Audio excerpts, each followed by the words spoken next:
it'll be really important to have these conversations with patients about the options available to them for screening. A lot of shared decision making is going to be taking place.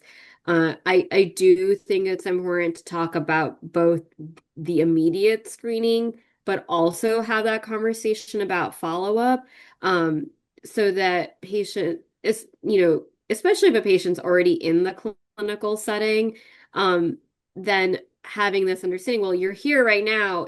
If I do the collection as the clinician, there are pros and cons to that versus if you do it yourself or you do it at home, there are pros and cons to that also. And having kind of clarity in that conversation, I think is important.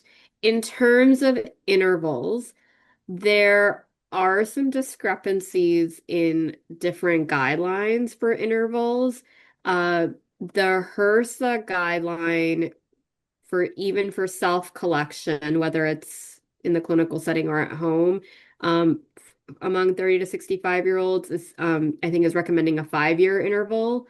So essentially the same as if that primary HPV is clinician collected.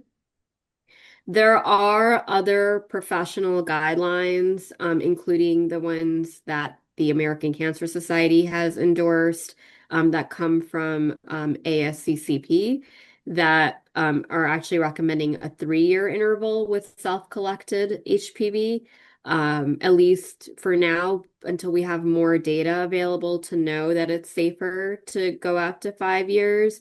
And so I think as a practice or a health system, coming to a decision about which interval will be followed when for the self-collected samples will be important. And so patients have clarity.